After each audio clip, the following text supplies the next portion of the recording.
Kita akan ngebahas teknis untuk bisa menghijrahkan status dengan melobi langit. Dengan doa. Kan katanya doa itu bisa mengubah takdir, benar?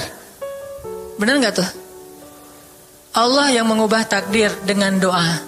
Jadi bukan doa mengubah takdir, tapi Allah mengubah takdir dengan doa. Dan takdir itu bisa dirubah-rubah. Suka-suka Allah dong. Orang Allah yang nulis takdir, yamhullahu ma yasha'u wa yuthbit, kata Allah. Allah bisa menghapus apa yang dia tulis dan bisa menetapkan. Jadi gak usah pesimis, gak usah putus asa dulu. Wah, kayaknya memang takdirnya gak bisa. Orang yang jahat kayak saya, yang pernah punya masa lalu yang kelam, menikah dengan akhwat yang hafizoh dari pesantren apa gitu. Kan kayaknya takdirnya gak. Wal hafizin, wal hafizat, gimana sih? Wal hafizin, gimana sih ayatnya? Saya jadi lupa.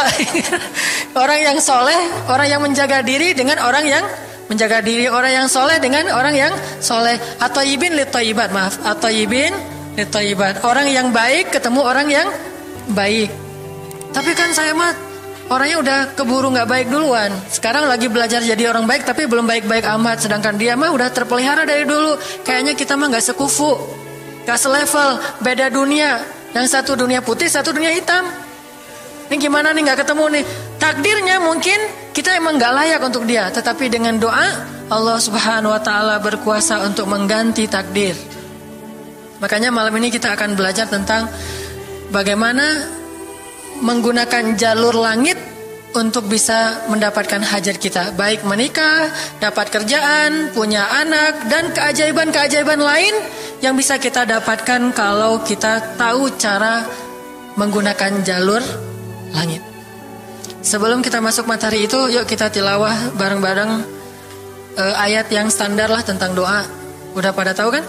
Silahkan dibuka. Ayat apa? Surat Al-Baqarah ayat 186. Itu standar banget kalau bab doa. Surat Al-Baqarah ayat 186.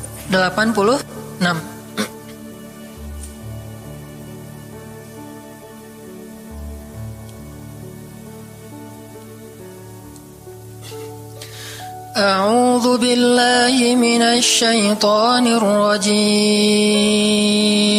Enggak?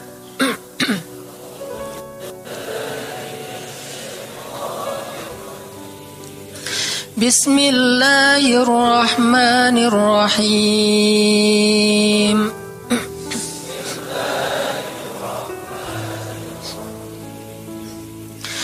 Wa idza sa'alaka 'ibadi 'anni fa inni qarib.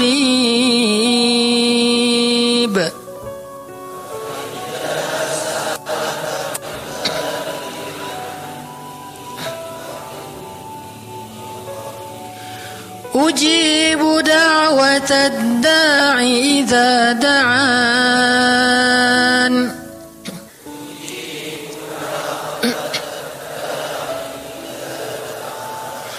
Falyastajibu li wal yu'minu bi la'allahum yarshudun.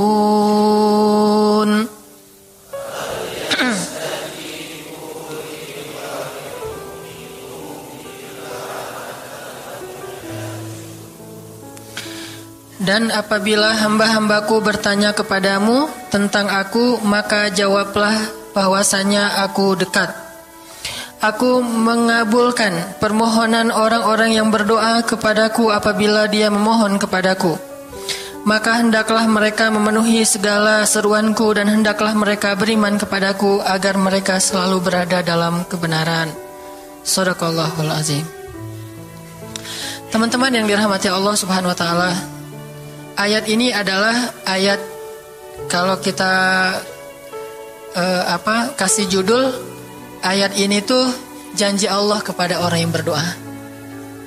Janji Allah kepada orang yang berdoa. Makanya doa itu benar-benar senjata orang mukmin, melebihi senjata apapun yang dimiliki oleh seseorang. Paling dahsyat itu kalau punya doa. Jadi kalau orang yakin kepada Allah, maka dan keyakinan dia kepada Allah lebih besar daripada keyakinan dia kepada apapun, maka selama dia masih bisa berdoa kepada Allah, dia tenang. Ada masalah dikit, oh Ilahi. Ada masalah dikit, Ilahi. Ada masalah dikit, Rabbi. Terus saja. Ada masalah sepele apapun, minta ke Allah. Ada masalah apapun, minta ke Allah. Dan kata Nabi, janganlah kalian menjadi lemah dalam berdoa, karena sesungguhnya tidak akan binasa seseorang selama dia masih berdoa kepada Allah. Itu hadis Nabi dari Aisyah. Janganlah kalian menjadi lemah dalam berdoa, artinya jadi pundung, jadi putus asa dalam berdoa, karena tidak akan binasa seseorang selama dia masih berdoa kepada Allah Subhanahu wa ta'ala. Jadi kalau kita masih terus mengharap dan meminta kepada Allah, kita nggak akan binasa, kita nggak akan kalah, kita nggak akan rugi. Dan kata para ulama, segala sesuatu di dunia ini akan pergi dan tidak kembali. Ini clue penting nih, bisa dicatat. Segala sesuatu di dunia ini akan pergi dan tidak akan kembali kecuali doa. Dia pergi dan dia pasti akan kembali. Segala sesuatu kalau udah pergi di dunia ini nggak akan kembali lagi. Kalau pergi di sini maksudnya pergi kepada Allah. Tapi kalau doa pergi ke Allah, dia pasti akan balik lagi kepada yang meminta. Satu-satunya yang pergi ke Allah dan kembali di dunia ini hanyalah doa. Makanya ayat ini kalau kita kasih judul adalah janji Allah kepada hambanya yang berdoa. Allah berjanji, apa kata Allah? Inni qaribun. Aku itu dekat. Maksudnya gak mungkin aku gak dengar doa kalian. Begitu kita berdoa, kita pikir Allah dengar gak ya? Jangan-jangan kok doa saya belum diijabah, kayaknya Allah gak dengar yang kemarin, saya harus keraskan lagi suara saya. Enggak, ini qarib. Arti ini qarib, aku itu dengar banget apa yang kamu ucapkan. Gak usah diucapkan, di dalam hati aja Allah udah dengar.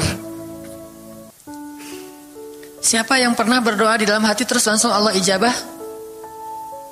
Rasulullah. Coba teman-teman buka awal juz kedua, ayat surat Al-Baqarah ayat 144. Itu gara-gara Nabi ada harapan di dalam hati tapi gak berani ngomong gitu ke Allah, cuma dipendam di dalam hati doang. Tapi langsung diijabah oleh Allah. Ayat surat Al-Baqarah ayat 144.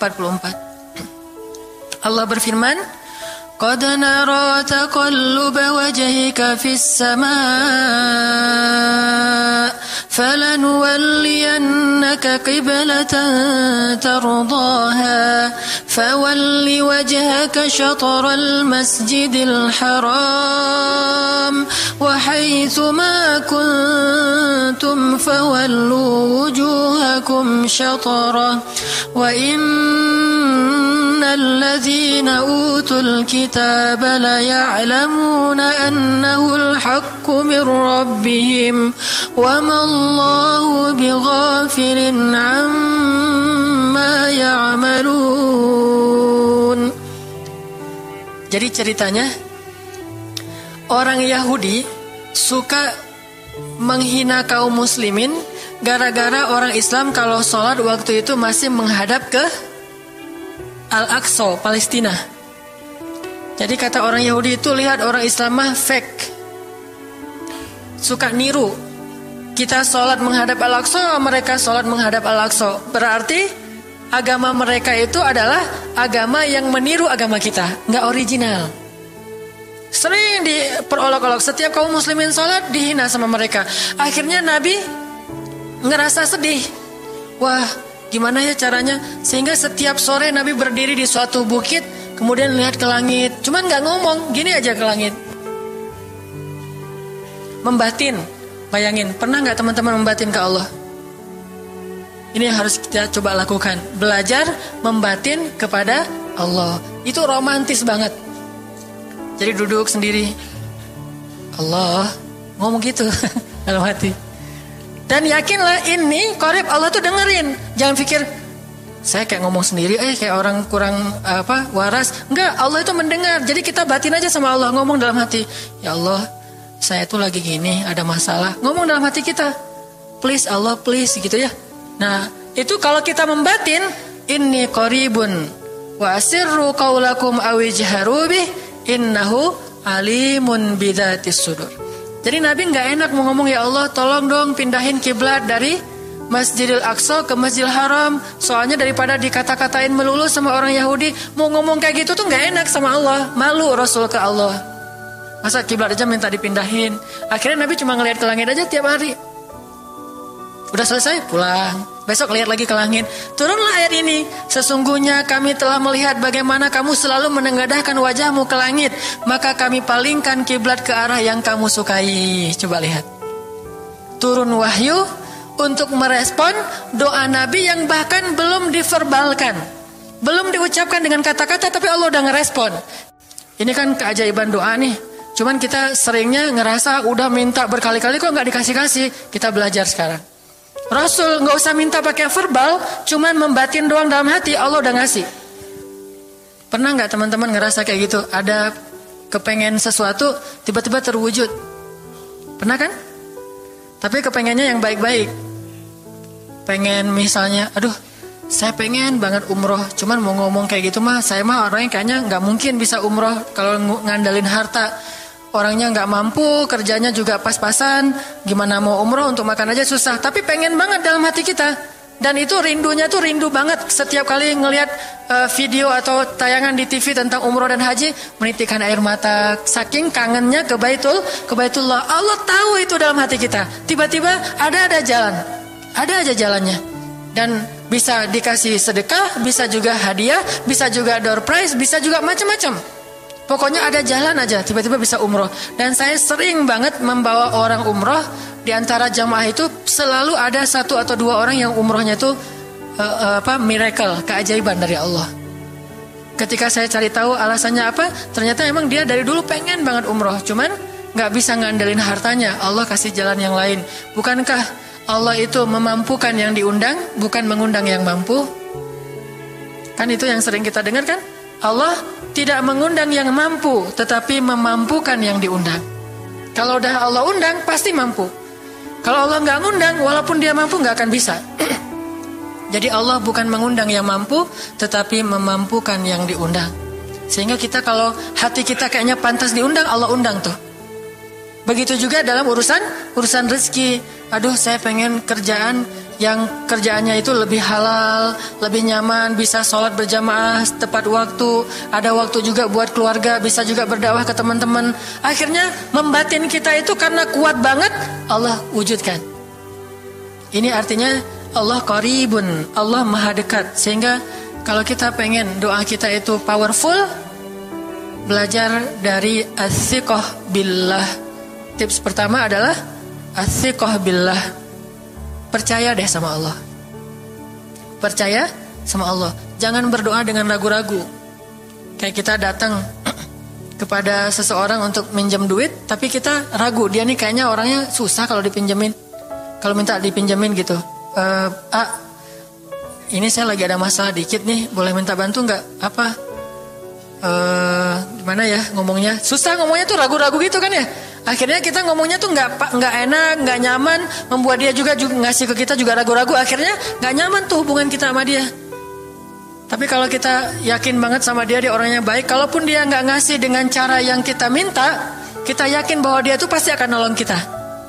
Sehingga kita akan curhat masalah kita itu dengan tulus, bahwa kita punya masalah kayak gini-gini, bukannya kita mau minta-minta, cuman sifat dari manusia itu saling tolong menolong. Kita beritahu masalah kita dan kita yakin dia pasti akan nolong kita. Kalau nggak bisa ngasih duit, dia akan minta tolong kepada orang lain yang mungkin bisa membantu kita. Dia akan ngasih link, dia akan memediasikan kita. Oh, aduh maaf ya, saya juga lagi sekarang lagi butuh uang. Ini lagi nabung-nabung juga, sama kita mah lagi sama-sama pengen hijrah status. Cuman nih saya kenal ada temen nih yang dia alhamdulillah orangnya tuh suka banget bantu orang lain. Mungkin saya bisa merekomendasikan, saya bisa bantu kamu, ayo kita jalan bareng ngomong sama temennya. Pokoknya kita yakin dia bisa nolong. Nah kalau kita yakin, percaya sama Allah, Allah itu gak butuh perantara. Allah bisa nolong kita dengan cara apapun. Walaupun takdirnya udah ditulis kamu tuh gak akan punya istri sampai meninggal dunia. Ya Allah masa gitu sih, gak akan punya istri. Ya Allah, tapi gimana masa saya mau hidup sendiri terus? Kamu gak akan punya istri, kata malaikat teh. Ini orang doanya katakan malaikat dengerin doa kita ya. Kalau di hati malaikat nggak tahu, tapi kalau di lisan kita doa, ya Allah beri saya seorang suami yang benar-benar bisa mendidik agama saya. Kata malaikat, Neng, ganti doa yang lain aja tuh Neng. Itu mah takdirnya udah ditulis, Neng gak akan punya suami, kata malaikat. Kita mah walaupun malaikat ngomong gitu, biarin aja. Ya Allah, Engkau Maha Rahman, Maha Wadud, Engkau bisa mengubah takdir. Kata malaikat, ya juga sih, cuman takdirnya udah ditulis Neng. Ya Allah, terus aja tiba-tiba tok, assalamualaikum, waalaikumsalam. Ayahnya nemuin, ternyata pas kita nguping dari kamar, wah itulah calon pangeran kita yang datang untuk melamar kita, calon raja, calon imam. Malaikat heran-heran, wah subhanallah nih, si Enang ini gak putus asa dalam meminta. Kita juga gitu, doa aja terus. Walaupun takdirnya sudah ditulis, karena Allah bisa mengubah takdir lewat doa dan harapan. Masih ingat cerita seorang ibu di zaman Nabi Musa dulu? Yang datang kepada Nabi Musa bilang, ya Nabi Allah, ya Kalim Allah, saya gak punya anak, udah tua kayak gini, bisa gak ya? Saya minta tolong Nabi Musa doa kepada Allah supaya saya punya anak. Kata Nabi Musa, bisa aja sih, gak apa-apa ibu. Ya udah saya doain, ya Allah, ini ada ibu minta anak. Kata Allah, ya Musa bilang ke dia gak akan punya anak, itu sudah takdirnya. Kata Nabi Musa, ibu maaf, udah ada jawaban nih dari Allah. Gimana ya Nabi Musa? Allah bilang takdir ibu gak akan punya anak. Oh gitu ya, ya udah deh pulang. Sampai di rumah, ya Rahim, ya Rahim, doa aja terus. Besok datang lagi, karena dia pengen tahu kabar dari langit. Nabi Musa itu bisa bicara ke langit. Ya Nabi Allah, saya mau tahu nih, kira-kira Allah sudah memperkenalkan belum ya permintaan saya? Permintaan apa? Pengen punya anak. Tapi kan kemarin udah, kata Allah takdirnya gak akan punya anak. Ya coba aja dulu sekali lagi, siapa tahu sudah mau. Sekarang Allah memperkenankan. Wah ini benar-benar dia husnuzan sama Allah, siqah, percaya sama Allah. Gak percaya kepada yang lain, percaya sama Allah aja. Nabi Musa karena udah terus aja direngekin minta gitu, Nabi Musa bilang, ya Allah, ini ada ibu yang kemarin, gimana dong ya Allah? Kata Nabi Musa, kata Allah, ya Musa, takdirnya dia gak akan punya anak. Bilang sama dia, ibu, udah terima aja takdir ibu gak akan punya anak. Oh iya, pulang lagi. Ya Rahim, terus aja sepanjang malam, sepanjang hari doa. Berhari-hari datang lagi kepada Nabi Musa. Ya Nabi Allah, udah berubah belum? Udah mau belum Allah ngasih saya anak? Kan udah kemarin takdirnya, tapi coba lagi, sekali lagi aja. Nabi Musa minta lagi ke Allah, kata Allah masih yang sama, pulang lagi. Gak datang-datang lagi ke Nabi Musa. Setelah beberapa bulan, datang-datang bawa bayi. Assalamualaikum, udah semangat sekarang, beda gitu ya. Kalau dulu Assalamualaikum, melas gitu ya. Sekarang Assalamualaikum, Nabi Musa. Kata ibu, ibu yang kemarin? Ya itu siapa? Anak saya. Anak ibu? Anak kandung maksudnya, bukan nyuri. Nggak, anak kandung saya ini Nabi Musa. Wah, Nabi Musa nggak wah sih, subhanallah kalau Nabi Musa. Kalau saya mah wah gitu ya. Kalau Nabi Musa, masya Allah. Nabi Musa tanya ke Allah, ya Allah, itu ibu yang kemarin katanya takdir nggak akan punya anak, kok bisa punya anak? Ceritanya gimana Allah? Ceritain dong. Saya kok nggak update gitu informasinya, kata Nabi Musa. Allah ngasih update. Kata Allah, Musa, setiap kali aku bilang dia gak akan punya anak, dia terus berdoa dengan menyebut Ya Rahim, Ya Rahim. Allah itu kan senang banget dipuji, dan Allah lebih berhak untuk dipuji. Kalau kita senang dipuji gak baik. Kalau Allah senang dipuji, emang punya hak untuk dipuji kan? Allah senang dipuji. Dia bilang Ya Rahim, kamu bilang gak akan punya anak, dia bilang Ya Rahim, terus saja berharap. Wahai Musa, sesungguhnya rahmatku mendahului takdir. Rahmatku mendahului takdir. Akhirnya dengan sifat rahim, Allah mengubah takdir ibu ini. Walaupun secara ilmiah gak mungkin punya anak karena sudah menopause, tetapi Allah yang memiliki kekuasaan atas segala sesuatu. Nah, tips pertama adalah kalau kita pengen doanya powerful, melahirkan mukjizat dan keajaiban, adalah athiqah billah. Harus percaya sama Allah. Pertama, percaya bahwa Allah subhanahu wa ta'ala itu maha kuasa mengubah apapun yang dia kehendaki. Apa yang Allah ingin, masya Allah, kan pasti terjadi. Wa man lam yasha lam yakun. Kalau Allah gak pengen, gak akan terjadi. Jangan suuzon sama Allah terus bilang, gak enak banyak minta, amal saya sedikit, mending saya beramal aja gak usah banyak minta. Jangan memperlakukan Allah seperti kita memperlakukan makhluk. Orang kalau kita banyak minta, dia akan kesulitan. Lama-lama dia akan merasa terganggu. Tapi Allah kalau gak diminta, dia marah. Manusia kalau kita minta banyak-banyak, dia marah. Allah kalau kita gak minta, dia malah marah. Masya Allah ya. Luar biasa. Allah tuh senang banget kalau hambanya meminta. Sehingga di antara hamba yang paling Allah cintai, di antara hamba-hambanya, hamba yang paling banyak menengadahkan wajah dan telapak tangannya. Ilahi, ilahi. Minta sama Allah. Allah tuh suka banget diminta. Orang yang suka meminta itu bahasa Arabnya awwahun. Inna Ibrahim la awwahun halim. Ibrahim itu hamba yang awwahun halimun. Awwah halim. Halim itu artinya menahan amarah. Awwah da'a. Da'a artinya banyak berdoa.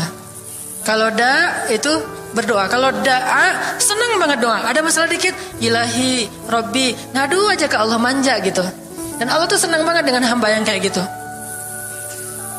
Sehingga sampai Nabi mengatakan, mintalah kepada Allah walaupun cuman garam. Garam aja minta ke Allah. Sepele banget masalah kita. Ya Allah, mudah-mudahan nanti nggak macet ya. Minta sama Allah. Kok macet ya Allah? Ya biar kita sabar. Udah tahu jam macet berangkatnya telat gitu ya. Jangan salahin Allah. Tapi minta, bilang, biasakan kita tuh komunikasi sama Allah dengan manja. Ya Allah, mudah-mudahan saya bisa jawab ujiannya. Udah belajar sih ya Allah, cuma nggak tahu kan semuanya di tanganmu. Minta ke Allah. Bismillahirrahmanirrahim. Makan ya Allah, ini rezeki darimu. Makasih ya, makan. Kalau bahasa lainnya makasih, alhamdulillah. Alhamdulillahilladzi at'amani hadza wa razaqanihi min ghairi haulin minni wala quwwah. Hafal tuh?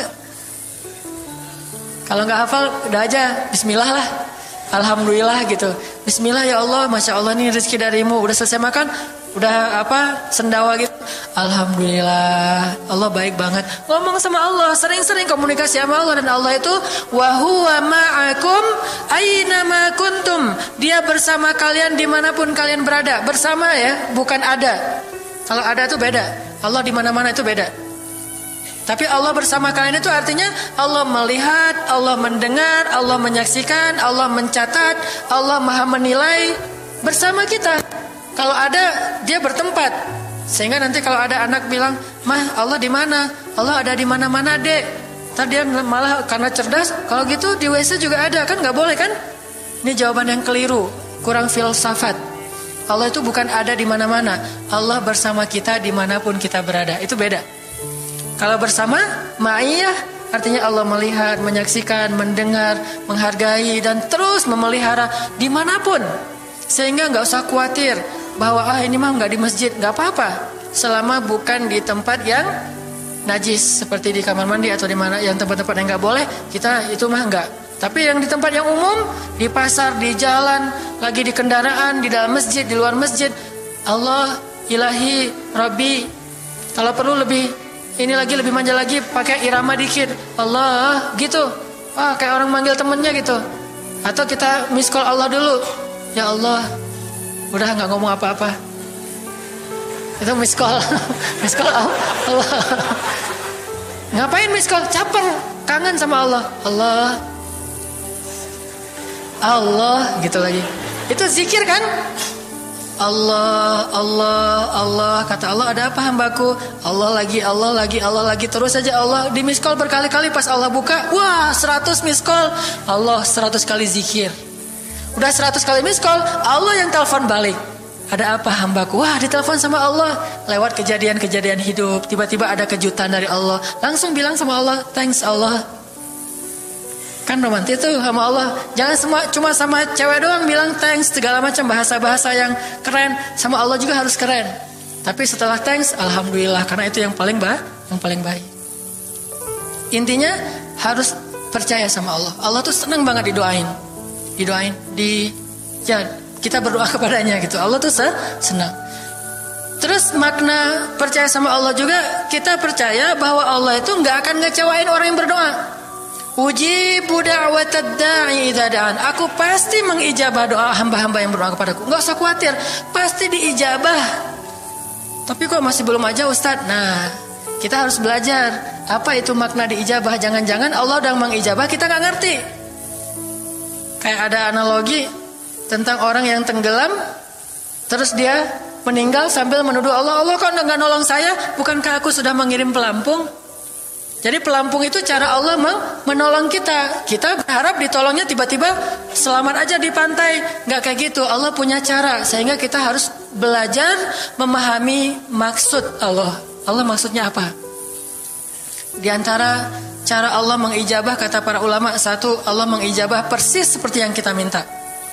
Dua, Allah mengijabah yang lebih baik dari yang kita minta. Yang ketiga, Allah kalau nggak ngasih persis, ngasih yang lebih baik, dikasih di akhirat. Bahkan itu lebih keren daripada di dunia. Kok di akhirat sih? Ntar dulu. Akhirat itu jaraknya gak jauh dengan kita. Cuma 60 tahun. 60 tahun tuh cepat banget loh. Sekarang rata-rata usianya berapa? Bahaya kalau nanya usia. Kalau saya mah udah setengah, udah 30-an tahun. Teman-teman pasti masih 17 ya. Angkat tangan yang 17. Nggak ada, di bawah 20 tahun, di bawah 20 tahun. Yang di atas 40.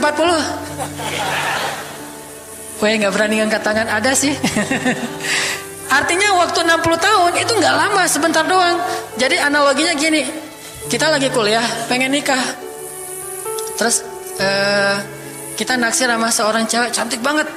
Dan saking cantiknya sampai kita cuma bisa bermimpi. Wah, saking cantiknya kayaknya nggak mungkin banget buat kita. Tiba-tiba ayahnya bilang, "Dek, kamu senang sama anak saya?" "Yang mana, Pak?" Masih nanya yang mana? Takutnya yang tadi kebalik.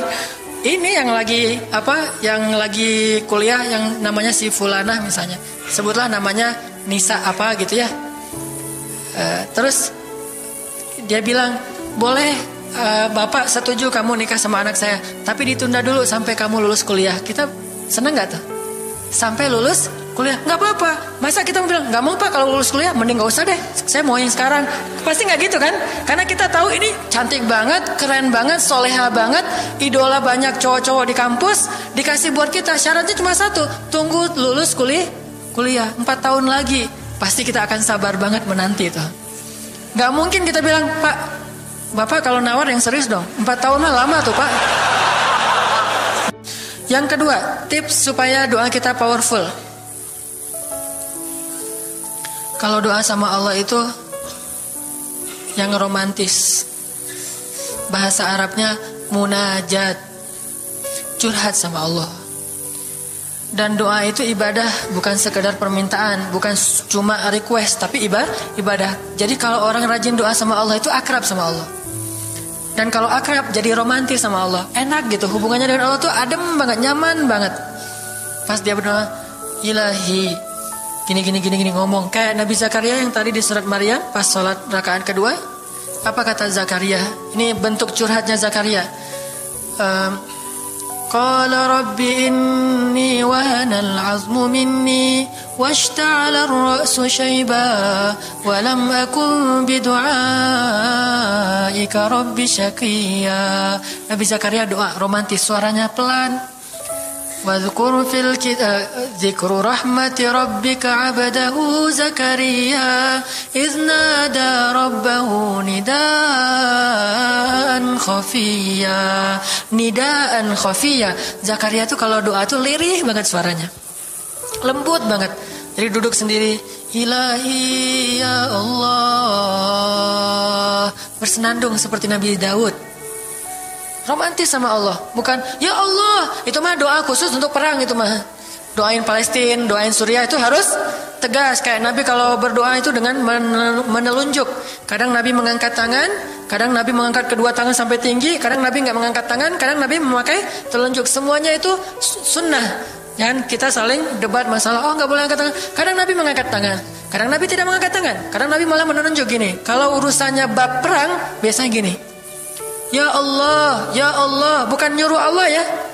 Beda kesannya nunjuk Arab dengan nunjuk Indonesia. Kalau Arab, ngapain lo nunjuk gue? Kan gitu ya. Kalau Allah mah nggak kayak gitu. Allah pakai bahasa Arab, jadi pakai filsafat Arab. Nunjuk itu maknanya sangat berharap dan tegas gitu. Jadi kita doa pelan, "Ya ilahi inni wahana al-'azmu minni washta'ala ar-ra'su shayba wa lam akun bidu'aika rabbi syaqiyya." Ya Allah, tulang saya udah lemah, rambut saya sudah beruban semuanya, tidak ada satu helai pun yang hitam. Tapi saya belum pernah berputus asa dari berdoa kepadamu ya Allah. Ini namanya curhat. Wa inni khiftul mawaliya min warai. Ya Allah, saya takut banget kalau saya meninggal tidak ada yang meneruskan dakwah saya, sedangkan Bani Israel itu mudah tergelincir. Fahabli min ladunka waliya. Ya Allah, beri saya seorang anak. Walaupun istri saya sudah mandul, tapi saya terus berharap kepadamu ya Allah. Ya Allah, please gitu. Waj'alhu rabbi radiyya. Ya Allah, jadikan anak itu yang sangat engkau ridhoi. Minta Nabi Zakaria ke Allah. Tiba-tiba dapat kejutan. Ya Zakaria, inna nubashiruka bi ghulam. Wahai Zakaria, bergembiralah, kamu akan punya seorang anak laki-laki. Itu hasil curhat ke Allah. Langsung Allah kasih nama. Ismuhu Yahya, lam naj'al lahu min qablu samiyya. Namanya Yahya, kata Allah. Jangan cari lagi di Google. Udah ada namanya tuh, nggak perlu lagi nyari di googling gitu, nama yang bagus apa gitu kan ya. Lagi serius-serius. Ismuhu Yahya, itu sebaik-baik nama. Namanya datang dari langit. Ismuhu Yahya, lam naj'al lahu min qablu samiyya. Belum pernah ada anak sesoleh dia di muka bumi. Wah, ini first nih, anak paling soleh. Terus kata Allah, wahananan, anaknya lemah lembut. Wazakatan, anaknya suci. Wataqiya, anaknya bertakwa. Namanya Hanan At-Taqi. Itu mah doa ya, bukan GR. Karena saya juga belum bertakwa. Hanya Allah yang tahu siapa yang paling bertakwa. Terus apalagi sifatnya? Wa barram biwalidayhi, anaknya sangat berbakti kepada orang tua. Allah kasih spesifikasi anak yang Allah pengen ngasih ke Zakaria. Itu luar biasa sifat-sifatnya. Wa barran biwalidayhi, enggak pernah nyakitin orang tua. Walam yakun jabbaran 'asiyya, enggak pernah berlaku kasar, tidak pernah bermaksiat, enggak pernah berdosa tuh Yahya. Wassalam, Allah menjaga dia. Wassalamun alaihi yauma wulida, Allah jaga dia ketika dia lahir. Wa yauma yamutu, ketika dia wafat. Wa yauma yub'atsu hayya, ketika dia dibangkitkan. Wah, ini dijamin dunia akhirat sama Allah. Hasil munajat. Allah kasih kejutan yang paling istimewa. Makanya bermunajatlah kepada Allah. Ya Allah, titikan air mata, ngomong sama Allah masalahnya apa. Ya Allah, saya pengen nikah banget. Bukan apa-apa ya Allah, saya pengen punya keturunan yang soleh-solehah. Saya pengen sholat berjamaah waktu tahajud.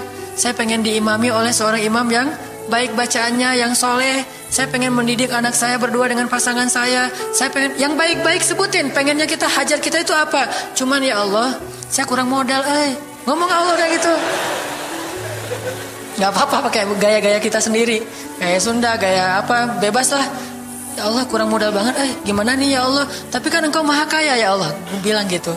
Dan Allah akan mengatakan, lihat hambaku memujiku. Kan kayak kita bilang alhamdulillahi rabbil alamin, Allah bilang hambaku memujiku. Ar-Rahmanir Rahim, hambaku mengagungkanku. Maliki yaumiddin, hambaku gimana sih hadisnya tuh? Kan gitu kan ya. Allah merespon setiap ucapan hambanya. Jadi kita bilang, tapi kan engkau maha kaya ya Allah. Oh iya benar.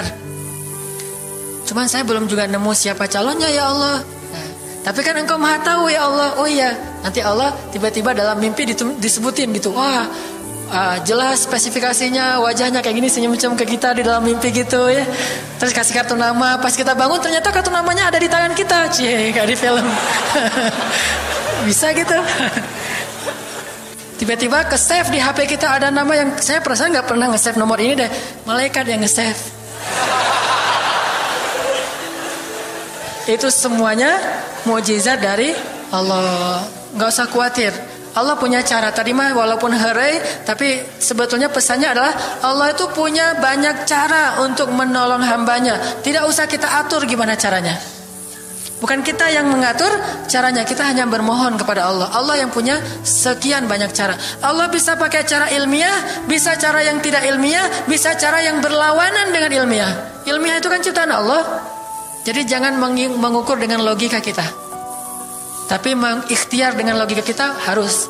Kalau ikhtiar harus ilmiah. Tapi kalau iman gak perlu ilmiah. Sakit, ikhtiarnya ke dokter, tapi yakinnya nggak boleh yakin sama dokter. Ikhtiarnya seilmiah mungkin, tapi imannya nggak boleh ilmiah, rabbaniyah. Allah berkuasa dengan ilmiah, tanpa ilmiah bertentangan dengan ilmiah. Allah bisa menciptakan seseorang dari ayah dan ibunya, bisa tanpa ayah tapi punya ibu doang seperti Isa, atau bisa nggak punya ayah nggak punya ibu seperti Adam. Allah bisa menciptakan onta dari induknya, bisa keluar dari batu seperti untanya Nabi Soleh. Allah maha kuasa, makhluk tidak kuasa. Minta sama Allah dengan harapan-harapan yang indah, munajat. Ini sekarang coba kita dengar bagaimana munajatnya Nabi ketika pulang dari Taif. Nabi itu kan sedih banget pulang dari Taif. Luar biasa dihinanya oleh orang-orang Taif. Di antara penghinaan orang Taif yang masih terekam oleh sejarah itu, orang Taif mencemooh Nabi dengan mengatakan, emangnya benar kamu itu, emangnya benar Allah mengangkat kamu jadi nabi? Itu penghinaan, dihina gitu. Muhammad, beneran gitu Allah mengangkat kamu jadi nabi? Kayak gak ada orang lain, kata orang Taif. Terus ada lagi yang bilang, Muhammad, kalau kamu itu seorang nabi, saya tidak berani ngomong sama kamu, nanti saya terkutuk. Tapi kalau kamu bukan nabi, pendusta, ngapain juga saya ngomong sama kamu? Jadi mending gak usah ngomong aja daripada ngomong dengan pendusta. Intinya dia gak mau ngomong sama nabi, tapi meracau.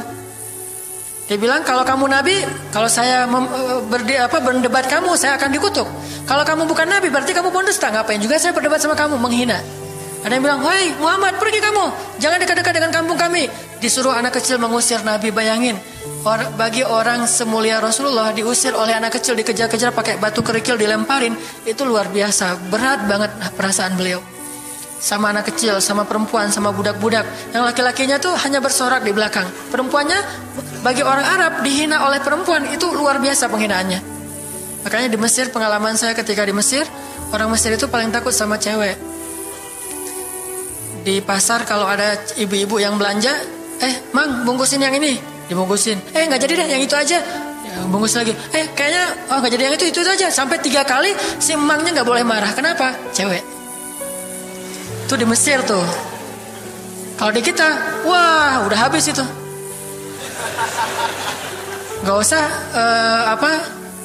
cewek yang sebaya, ibu-ibu aja bisa dihina di kita kan ya, nggak menghormati orang tua. Kalau di Mesir, perempuan apalagi yang udah umur usia orang tua itu sangat dimuliakan. Naik bus gitu, ada ibu-ibu orang Mesir kan gede-gede tuh, naik bus. Ya naik bus aja, naik damri gitu susah.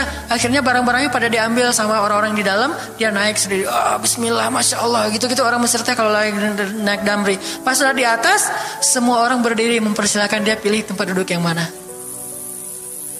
Itu budaya yang mungkin di Singapura juga, pas saya ke Singapura kayak gitu. Tapi kok di Indonesia agak-agak jarang nih. Sering ada laki-laki muda duduk di halte atau di mana tempat-tempat umum, sementara di sebelahnya ada ibu-ibu yang gendong anaknya, tapi nggak ada tempat duduk. Di mana rasa malu dan rasa penghargaan terhadap perempuan.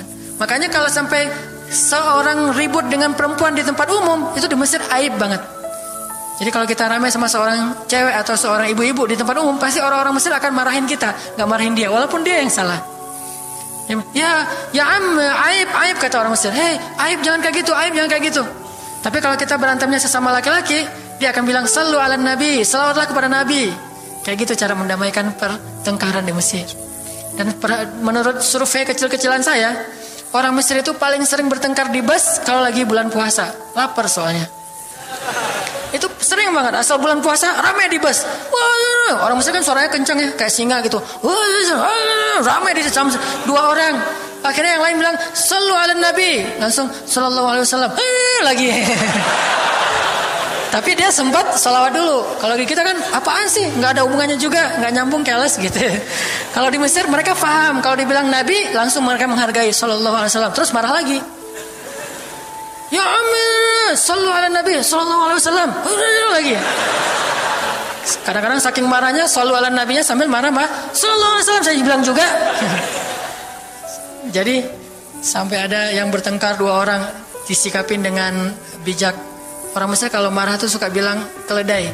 Ya Ahmar, wahai keledai gitu. Terus yang orang bijak ini kayaknya educated dosen gitu kayaknya, dia bilang, memangnya ada keledai selain engkau di sini? Terus dia bilang, nggak ada. Ada. Apapun jawabannya salah. Memangnya ada keledai selain kamu di sini? Kalau dia bilang nggak ada, berarti emang kamu sendiri. Kalau dia bilang ada, berarti kamu juga keledai. Cerdas ya, luar biasa nih di Mesir. Saya dapat banyak luar biasa pengalaman. Intinya apa? Perempuan yang mengusir Nabi di Taif, perempuan, anak-anak, budak. Coba gimana perasaan Nabi? Itu benar-benar nelangsa banget, sedih banget. Begitu turun dari Taif, Nabi SAW kemudian istirahat. Habis dikejar-kejar dari pagi sampai sore di kebun kurma, Nabi lagi istirahat. Terus Nabi berdoa. Nih doanya saya bacain ya. Wahai Robku, kepada engkaulah aku adukan kelemahan tenagaku dan kekurangan daya upayaku. Wahai Robku, engkaulah yang maha rahim. Engkaulah pelindung orang-orang yang lemah. Engkaulah penciptaku. Kepada engkau aku berserah diri ya Allah. Kepada musuh, kepada siapa engkau akan menyerahkanku ya Allah? Kepada musuh yang akan mencelakaiku, atau kepada keluarga yang akan membantu urusanku? Tapi apapun itu, tidak ada keberatan bagiku, asal engkau tidak marah kepadaku. Mau diserahin ke musuh, gak apa-apa ya Allah. Mau diserahin kepada keluarga juga gak apa-apa, yang penting kau gak marah ya Allah. Ini bahasa Nabi. Terus Nabi bilang, sedangkan kasih sayangmu maha luas bagiku, aku berlindung dengan cahaya wajahmu yang mulia, yang menyinari langit dan menerangi segala yang gelap, dan atasnya lah teratur segala urusan dunia dan akhirat. Dari engkau menimpakan atas diriku kemarahanmu, aku berlindung dari kemarahanmu ya Allah, dari juga azab-azabmu. Kepada engkaulah aku adukan perihalku, sehingga engkau ridho. Tiada daya dan upaya melainkan dengan kekuasaanmu ya Allah. Tapi ini kalau kita baca dengan versi Arabnya lebih romantis lagi. Versi terjemah memang agak kaku. Kalau kita tahu bahasa Arabnya, ya Allah, tidak masalah aku diperlakukan kayak gini. Tidak masalah aku diusir, aku dihina, aku disakiti, aku dilempari, aku dikejar-kejar. Yang penting engkau tidak marah kepadaku. Coba, gimana Nabi itu cinta sama Allah. Mendengar doa Nabi yang romantis banget sambil menitikkan air mata, tubuhnya banyak bekas luka lemparan batu, bajunya itu kotor. Malaikat itu sampai gak tega, sampai Jibril turun. Wahai Muhammad, kata Jibril. Ya Rasulullah, wahai kekasih Allah, kata Jibril. Allah maha mengetahui apa yang telah terjadi pada dirimu terhadap orang-orang ini. Allah telah memerintahkan malaikat gunung untuk mentaati perintahmu ya Rasulullah, kata malaikat. Jadi kayak ada seorang anak yang nangis sedih, tiba-tiba datang ayahnya ngelus-ngelus gitu, menenangkan dia. Ya Rasulullah, Allah udah memerintahkan malaikat gunung kok, jadi menghibur gitu. Jangan sedih ya Rasul, jangan sedih, gak apa-apa, itu malaikat gunung udah siap tuh, apapun yang kamu perintahkan. Langsung malaikat gunung siap-siap gitu. Terus kata malaikat gunung, ya Rasulullah, wahai kekasih Allah, perintahkan saja kepada kami apapun. Jika engkau mau, kami akan timpakan 2 gunung ini kepada penduduk Taif, sehingga mereka mati terhimpit oleh gunung-gunung yang kami timpakan. Perintahkan ya Rasulullah, perintahkan. Kata Rasulullah, tidak wahai para malaikat. Kalaupun mereka tidak beriman hari ini, aku berharap kepada Allah, anak cucu mereka kelak akan beriman. Nabi gak sakit hati kepada orang Taif. Dan Nabi juga tidak marah kepada Allah ketika beliau diperlakukan oleh hamba-hamba Allah kayak gitu. Tetapi yang penting Allah jangan marah sama saya ya. Kalau bahasa kita mah, ya Allah maaf ya saya jadi kayak gini nih. Tapi Allah gak marah kan? Gitu banget tuh sama Allah. Coba, dia udah habis-habisan, kemudian belum berhasil dakwahnya, masih takut sama Allah. Kayak kita ngedakwahin teman kita, terus kita dicela sama teman kita, dimusuhi oleh teman kita gak marah sama dia, gak marah sama Allah. Gak bilang, Allah itu sih susah ya dakwah. Gak ngomong kayak gitu. Ya Allah maaf ya dia belum menerima dakwah saya. Ini pasti karena saya gak benar nih nyampainnya. Ya Allah jangan marah ya sama saya, besok saya coba lagi gitu sama Allah. Terus ke orangnya gak marah karena mungkin dia fa'innahum la ya'lamun, mereka tidak mengerti. Besok akan dicoba lagi, didakwahin lagi, diajak lagi, terus aja kayak gitu. Ini munajat Nabi kepada Allah SWT. Sehingga gara-gara munajat itu malaikat turun. Sama kayak munajat curhatnya Nabi Yunus. La ilaha illa anta subhanaka inni kuntu minadh zalimin. Subhanallah. Nabi Yunus tuh bermunajat di dalam perut ikan, lirih banget, suaranya tuh pelan banget. Tapi suara yang pelan itu menggetarkan arasy Allah Subhanahu wa taala. Kita udah teriak-teriak pakai mic, enggak ada yang bergetar. Nabi Yunus kalimatnya sederhana, tetapi dari hati banget. Benar-benar curhat. Ya Allah, tidak ada ilah selain Engkau. Aku ini udah zalim terhadap diriku sendiri. Ya Allah, maafin saya, maafin saya. Subhanallah, subhanallah, Engkau maha suci, saya ini kotor. Engkau maha suci, saya ini kotor. Terus saja sampai suara Nabi Yunus di dalam perut ikan, di dalam laut yang dalam itu menggetarkan arasy Allah di langit ketujuh. Tiba-tiba malaikat arasy bertanya, suara siapa ini ya Allah? Begitu indah, begitu lembut, meminta ampun kepadamu ya Allah. Kata Allah, itu suara hambaku Yunus. Apa yang dia minta ya Allah? Dia minta ampun kepadaku. Ya Allah, please ampunin dia ya Allah, please. Kata malaikat-malaikatnya. Semua malaikat meminta ampun untuk Yunus alaihissalam. Sehingga kemudian Allah mengatakan, ya sudah aku ampuni dia. Tiba-tiba Nabi Yunus diselamatkan. Curhat sama Allah. Kalau ada masalah, bilang ke Allah. Apapun, ya Allah. Duduk sambil bersandar di pohon. Ya Allah, coba buka surat Al-Qasas. Gimana Nabi Musa itu suka curhat kepada Allah. Surat Al-Qasas, surat 28 ya. Ayat ini ya. Ayat 16 coba. Ketika Nabi Musa nggak sengaja bunuh orang Kipti, Egyptian. Rabbi, ini zalamtu nafsi, faghfirli ya Rabbi. Ya Rabbi, saya tuh udah zalim, maafin saya ya Allah, ampuni saya. Ada masalah dikit, ngomong ke Allah. Habis ada kesalahan, ngomong ke Allah. Terus dia bilang lagi, Rabbi ayat 17, bima an'amta alayya falan akuna zahiran lil mujrimin. Ya Allah, janganlah Engkau jadikan aku termasuk orang-orang yang berdurhaka atau berbuat dosa. Udah. Terus ada masalah lagi. Nabi Musa diusir dari Mesir, dikejar-kejar sama tentara Firaun di ayat 21. Apa kata Musa? Rabbi, najjini minal qaumiz zalimin. Ya Rabbi, selamatkan saya dari orang-orang yang zalim. Ngomong lagi ke Allah. Udah, Nabi Musa pergi sekarang. Kemana perginya? Dari Mesir ke Yordania, Madian kalau bahasa dulu. Pergi tuh. Begitu pergi ke Madian, bilang lagi ke ayat 22. Asa Rabbi ayyahdiyani sawa asabil. Mudah-mudahan Allah kasih saya jalan ya. Ya Allah, tunjukin dong saya jalan harus kemana nih. Saya nggak tahu harus kemana larinya. Allah tunjukin. Jalan sampai ke Madian. Begitu udah selesai adegan menolong dua orang perempuan yang sedang memberi minuman ternak, Nabi Musa capek kan? Udah seharian jalan, kemudian kurang makanan, sendiri, nggak jelas negeri yang beliau tuju. Akhirnya beliau bersandar di sebuah pohon di ayat 24. Terus beliau mengatakan, Rabbi, inni lima anzalta ilayya min khairin faqir. Ya Allah, saya butuh banget kebaikan darimu ya Allah. Saya sekarang lapar, saya haus, saya nggak punya tempat tinggal. Saya sangat butuh kepada kebaikan darimu. Bilang ke Allah. Tiba-tiba habis doa kayak gitu, datanglah cewek itu dengan malu-malu kan. Ayat berikutnya, ternyata cewek itu adalah bakal jadi istri Musa. Jadi kalau ada apa-apa bilang ke Allah.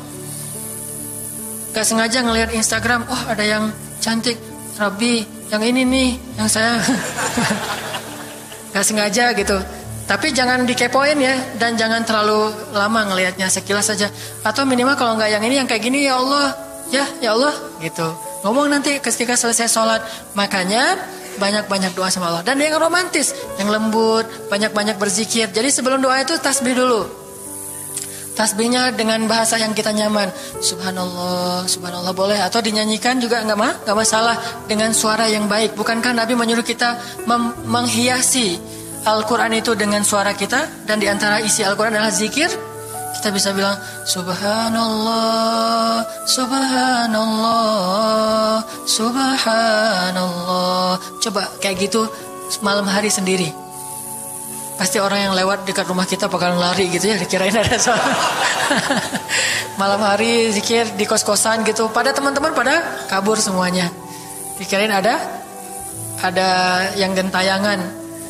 Subhanallah, subhanallah, subhanallah.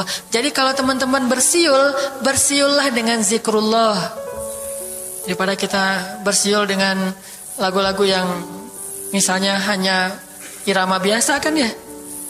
Saya udah gak hafal ya lagu-lagu terbaru. Yang dulu-dulu mah yang saya tahu paling kau hancurkan hatiku, hancurkan ya. Nah gitu aja bersiulnya di mobil, kau hancurkan hatiku.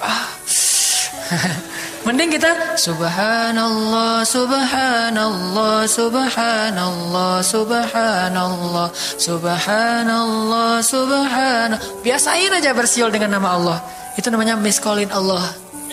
Sehingga nanti Allah akan melihat, wah ada hambaku nih menyebut-nyebut nama aku, kan di miss-call tuh, caper dulu. Udah gitu baru ya Allah, baru minta sama Allah. Jadi kalau kita mau munajat, mau romantis, mau curhat sama Allah, sebut nama Allah, agungkan kebesaran Allah, berselawat kepada kekasih Allah yaitu Rasulullah sallallahu alaihi sayyidina Muhammad. Mau pakai sayyidina mangga, enggak pakai sayyidina mangga, yang penting jangan ribut bab sayyidinanya.